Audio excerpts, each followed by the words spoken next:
Halo Bapak Ibu, saudara-saudari sekalian. Bersama saya lagi Chandra Teja dari channel Kristen Ngakunya. Channel yang membahas kekristenan yang murni, terbebas dari klinik dan pemahaman yang melenceng. Bagi Anda yang belum subscribe channel saya, silakan subscribe channel saya, tekan loncengnya agar Anda dapat notifikasi setiap kali saya mengupload video-video saya. Oke, pastinya kali ini saya akan membahas sebuah topik yang menarik juga, yaitu Kristen kaya miskin. Apa itu Kristen kaya miskin? Maka dari itu, simak video saya ini sampai akhir, jangan di-skip supaya Anda mendapatkan pengertian yang komprehensif. Jadi begini Bapak Ibu, dewasa ini tanpa disadari, di tidak sedikit gereja, kita banyak mendengar pengajaran yang kira-kira begini. Kalau seseorang Kristen itu kaya, gitu ya. Apalagi kalau dia jadi konglomerat gitu ya. Disebut inilah orang Kristen yang diberkati Tuhan luar biasa gitu. Tapi begitu ketemu orang Kristen yang kere, miskin kin gitu ya, dibilang inilah orang Kristen yang tidak diberkati Tuhan. Inilah orang Kristen yang dikutuk mungkin gitu Tuhan. Inilah orang Kristen yang banyak dosa. Oleh karena itu dia nggak kaya-kaya gitu. Atau inilah orang Kristen yang pelit dalam memberikan persembahan. Inilah orang Kristen yang tidak pernah memberikan persepuluhan buat gereja. Inilah orang Kristen yang tidak pernah memberikan buah sulung buat gereja. Maka Tuhan menahan rezekinya. Yang nggak ada hubungannya gitu. Ya, jadi intinya diajarkan bahwa kalau orang Kristen itu kaya raya, maka dia diberkati oleh Tuhan, itu artinya. Tapi kalau dia miskin, artinya dia hidupnya tanda kutip terkutuk. Tidak diberkati Tuhan. Kalau dia diberkati Tuhan pasti kaya gitu ceritanya. Oke? Nah, disinilah menurut saya, bukan menurut saya juga sebenarnya, menurut Alkitab, ini adalah pengajaran yang salah. Tidak selalu orang Kristen yang kaya itu pasti karena diberkati oleh Tuhan. Saya sering kok ketemu orang Kristen yang kaya raya gitu, bahkan konglomerat gitu ya. Dia bisa kaya itu, ya, saya nggak usah sebut nama ya. Ya karena tipu sana tipu sini. Terus apakah Anda bilang itu dia tipu sana tipu sini karena berkat dari Tuhan? Ya enggak lah. Tetapi ada juga saya ketemu orang Kristen yang benar-benar taat sama Tuhan dan dia benar-benar kaya raya. Nah, di situ Anda boleh bilang dia diberkati Tuhan. Tetapi sekali lagi, berkat dari Tuhan tidak selalu materi. Ya, jadi jangan lagi sekarang kalau Anda melihat orang Kristen kaya raya, langsung Anda bilang, inilah orang yang diberkati Tuhan luar biasa gitu ya. Tapi Anda nggak tahu dia dapat uangnya dari mana. Ya, maybe yes, maybe no. Maybe yes, dia dapat berkat materi melimpahnya itu dari Tuhan. Tapi bisa juga dia dapat berkat materi melimpahnya itu karena tipu sana tipu sini. Jangan lupa, saya sudah pernah bahas Matius 4 ayat 8 sampai 9. Di mana iblis sedang mencobai Tuhan dan dia menjanjikan keindahan dunia, seluruh dunia kepada Tuhan. Jika Tuhan, dalam hal ini Tuhan Yesus, mau menyembah dia, maka dia akan berikan semua itu kepada Tuhan. Artinya, iblis aja berani mencobai Tuhan Yesus. Artinya iblis bisa memberikan kekayaan. Kan sudah dibilang kalau engkau sujud menyembahku akan kuberikan semua ini. Tapi Yesus menolak untuk sujud kepada iblis. Bahkan diusirnya iblis itu. Oke, jadi jangan lupa. Berkat melimpah bisa juga diberikan oleh si iblis. Sekaligus juga bisa diberikan oleh Tuhan. Jadi tidak selalu berkat melimpah itu datang dari Tuhan, bisa datang dari iblis. Lah kalau dia tipu sana tipu sini pasti datang dari iblis. Menyatakan hal ini bukan berarti menyatakan orang Kristen tidak boleh kaya. Atau kalau orang Kristen itu kaya, maka itu salah. Bukan. Bukan. Kalau dia orang Kristen ya, yang taat sama Tuhan dan mencari rezekinya sungguh-sungguh, tidak tipu sana, tipu sini, dan oleh karena itu misalnya pelanggan banyak yang datang ke dia, bisnisnya juga dibuat lancar sama Tuhan misalnya. Nikmati. Tidak ada yang salah kalau orang Kristen jadi kaya raya.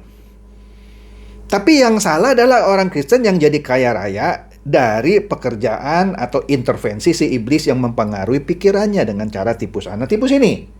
Curi sana, curi sini. Korupsi sana, korupsi sini. Nah, itu yang salah. Jadi bukan kekayaannya yang salah. Jadi dari mana dia mendapatkan kekayaan? Itulah kita harus lihat. Dari Tuhan apa dari iblis? Tidak salah orang Kristen jadi kaya raya, apalagi ketika dia jadi kaya raya, dia bisa berdampak buat pekerjaan Tuhan. Ya, tapi juga jangan perlu ditakut-takuti, kamu harus memberikan persepuluhan, kalau tidak belalang pelahap. Nanti saya akan bahas mengenai persepuluhan secara berseri. Juga akan saya bahas juga persembahan buah sulung, ya. Tapi sekarang dengarkan dulu ini, ya. Janganlah jemaat itu ditakut-takuti kalau engkau tidak memberikan persembahan yang terbaik, maksudnya yang terbesar gitu. Maka Tuhan akan marah gitu. Nggak gitu coy, ya. Tapi kalau Anda benar-benar kerja keras, cerdas, taat sama Tuhan, diberkati melimpah, dan Anda gunakan kekayaan Anda untuk pekerjaan Tuhan, ya, membantu orang susah, ya. Pokoknya segala sesuatu untuk memuliakan nama Tuhan ketimbang memuliakan namanya sendiri, itu baru jempol. Jadi tidak ada yang salah dengan orang Kristen yang kaya raya. Oke? Karena iblis sebenarnya tadi saya katakan bisa memberikan kekayaan, tetapi iblis juga tidak takut gitu sama orang kaya. Malah dalam hal tertentu kemungkinan besar iblis itu suka melihat orang kaya, apalagi orang kaya yang tidak takut Tuhan. Karena dengan kekayaannya itu si iblis bisa menjauhkan orang itu kepada Tuhannya. Malah dibuatlah kekayaan itu menjadi suatu kemelekatan di mana orang ini lebih dekat kepada keindahan dunia ketimbang dekat kepada Tuhan. Digunakanlah kekayaan untuk hal-hal yang tidak memuliakan Tuhan. Oke? Nah, kemudian kita lihat kemiskinan. Tidak selalu berarti kalau orang yang miskin itu tidak diberkati Tuhan. Misal, saya ambil contoh, ada orang Kristen kerja di satu departemen, tapi dia menolak menerima suap. Sedangkan temannya ada orang Kristen juga yang menghalalkan suap. Tentu karena dia menghalalkan suap, uangnya banyak dong. Bisa beli mobil baru, bahkan bisa beli rumah baru. Padahal orang Kristen. Nah, ini menolak melakukan itu. Ya dia segitu-segitu aja, apalagi kerjanya UMR gitu. Ya nggak kaya-kaya. Masuk akal? Nah, jangan bilang orang Kristen yang tidak kaya itu karena dikutuk Tuhan. Saya kasih contoh ya. Bunda Teresa. Dia punya villa mewah? Tidak. Dia punya apartemen mewah? Tidak. Dia punya mobil mewah? Tidak. Tapi dia orang kaya. Maksud saya orang kaya bukan berarti dia memiliki harta berlimpah, bukan. Orang banyak memberikan uang ke Bunda Teresa yang disalurkan buat orang-orang yang miskin, yang butuh bantuan. Dan dia tidak pernah kaya-kaya. Dan dia memilih itu. Apakah Anda berani bilang Bunda Teresa ini tidak diberkati Tuhan? Pilihan. Nah, kedua, saya ambil contoh. Saya tidak canggung-canggung untuk menyebut nama pendeta ini. Beliau memberikan kata sambutan di buku mengenai persepuluhan saya, yaitu Bapak Pendeta Daniel Alexander.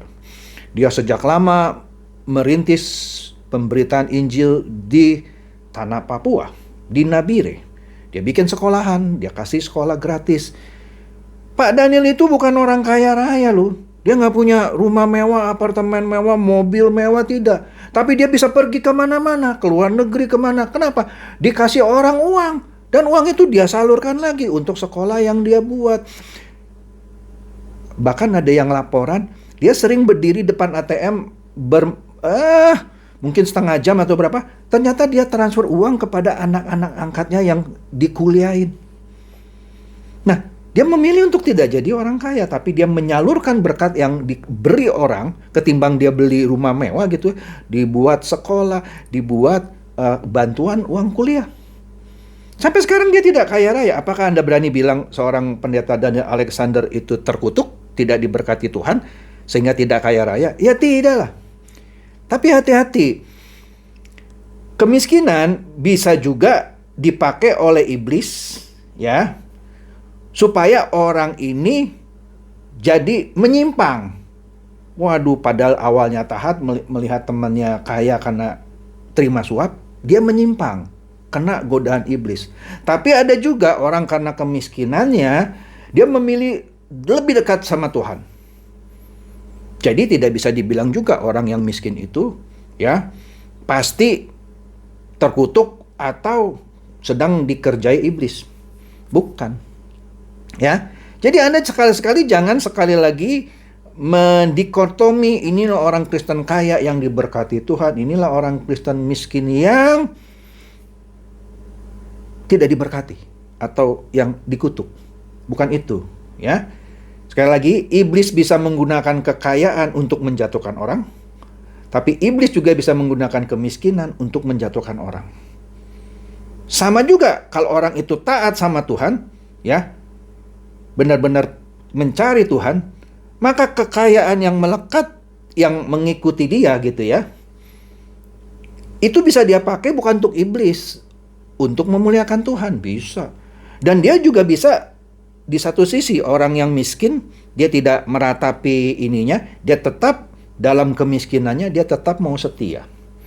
Dan dia tidak, kalau dia benar-benar taat sama Tuhan, dia tidak mau dengar suara iblis untuk menyimpang ke kiri atau ke kanan. Terima suap, tipu sana, tipu sini, tidak. Oke, jadi sekali lagi jangan sekali-sekali memberikan cap kepada sesama kita yang kaya itu diberkati, yang miskin itu terkutuk. Ya. Ya tentu ada juga orang yang miskin karena kesalahannya gitu ya. Karena dia sering main judi, mabuk-mabukan, uangnya habis. Nah itu lain persoalan ya.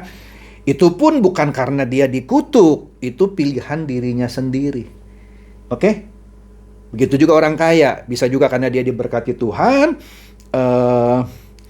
melakukan usaha yang benar-benar, langganannya banyak, ya, atau bekerja dengan rajin, dapat promosi, itu berkat dari Tuhan. Apalagi kalau dia pakai kekayaannya untuk memberkati orang banyak.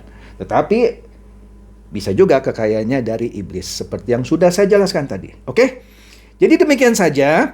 Jadi hindari suatu cap yang tanpa Anda lihat terlebih dahulu. Sehingga Anda dengan mudahnya bilang, oh itu orang kaya diberkati Tuhan. Belum tentu bisa diberkati iblis.